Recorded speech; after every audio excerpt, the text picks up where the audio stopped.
সকলেই খুব ভালো আছো আর আমিও খুব ভালো আছি। বন্ধুরা, আজ তোমাদেরকে আমি বানিয়ে দেখাবো চিলি চিকেনের রেসিপি। তো এই রেসিপিটা বানাতে আমার যে উপকরণগুলি লাগবে সেগুলি আমি নিয়ে নিয়েছি। বন্ধুরা, প্রথম আমি এই মাংসটিকে ম্যারিনেট করে নেব। ম্যারিনেট করার জন্য এখানে আমি 250 গ্রাম বোনলেস চিকেন নিয়ে নিয়েছি। তো প্রথমে এই চিকেনটির মধ্যে আমি স্বাদ মতো লবণ দিয়ে দেব।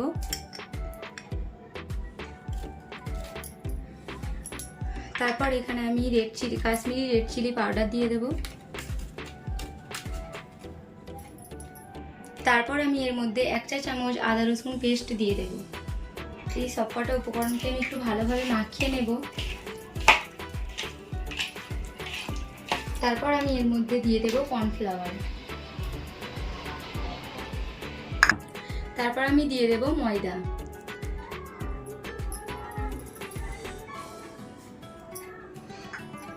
এরপর আমি একটি ডিমকে ফাটিয়ে দিয়ে দেব এর মধ্যে।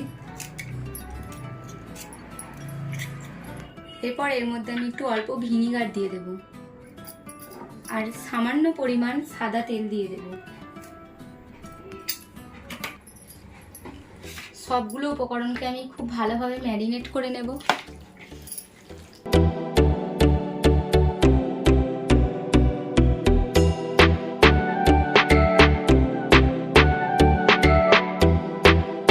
এটা আমার খুব ভালোভাবে ম্যারিনেট করা হয়ে গেছে। এটা আমি কিছুক্ষণের জন্য রেস্টে রেখে দেব। এরপর আমি এখানে সবকটি সসকে একসাথে মিক্সড করে নেব। ফার্স্টে আমি দিয়ে দেব টমেটো সস, 2 চা চামচ টমেটো সস দেব, 1 চা চামচ সয়া সস দেব, 1 চা চামচ গ্রিন চিলি সস দেব, 1 চা চামচ রেড চিলি সস দেব। সবগুলো সসকে আমি একসাথে মিক্সড করে নেব। গ্যাসটা আমি অন করে নিচ্ছি। A few moments later. কড়াইটা আমার খুব ভালোভাবে গরম হয়ে গেছে। এরপর আমি এর মধ্যে রিফাইন অয়েল দিয়ে দেব। তেলটা আমার খুব ভালোভাবে গরম হয়ে গেছে। এরপর আমি এক এক করে চিকেনগুলো দিয়ে দেব।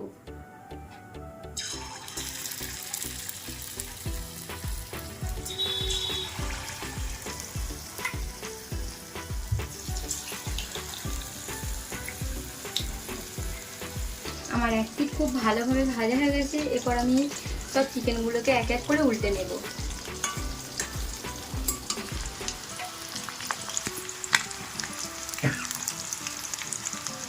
বন্ধুরা, চিকেনগুলো আমার খুব ভালোভাবে লাল লাল করে ভাজা হয়ে গেছে। এরপর আমি এই চিকেনগুলোকে এক এক করে তুলে নেব।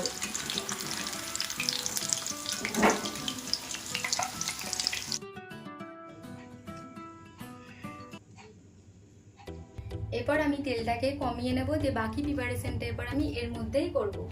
এর মধ্যে আমি দিয়ে দেব রসুন কুচি। রসুনটা আমার খুব ভালোভাবে ভাজা হয়ে গেছে। এরপর আমি এর মধ্যে দিয়ে দেব পেঁয়াজ কুচি।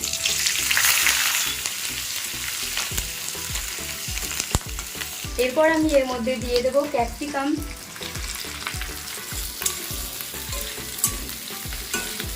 এরপর আমি এর মধ্যে খুব সামান্য পরিমাণ লবণ দিয়ে দেব। দিয়ে দেব গোলমরিচের গুঁড়ো আর সামান্য পরিমাণে কাশ্মীরি লঙ্কার গুঁড়ো। এরপর আমি এর মধ্যে দিয়ে দেব কাঁচা লঙ্কা কুচি। এরপর আমি আগে থেকে মিক্স করে রাখা সসটা এর মধ্যে দিয়ে দেব।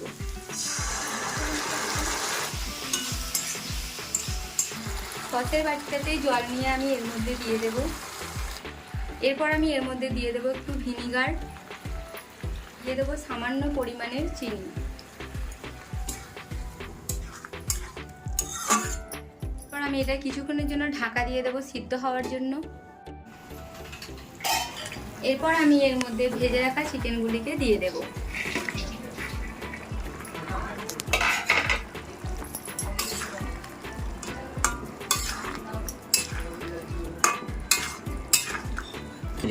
এরপর আমি এর মধ্যে একটু কর্নফ্লাওয়ার গুলে দিয়ে দেব।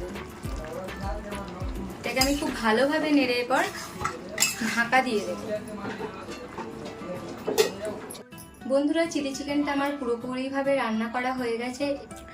বন্ধুরা, যদি আমার এই রান্নাটি আপনাদের পছন্দ হয়ে থাকে তাহলে ভিডিওটাতে একটি লাইক, কমেন্ট অ্যান্ড শেয়ার করে দেবেন। আর আমার চ্যানেলে নিত্য নতুন ভিডিও পেতে আমার চ্যানেলটিকে অবশ্যই সাবস্ক্রাইব করে দেবেন।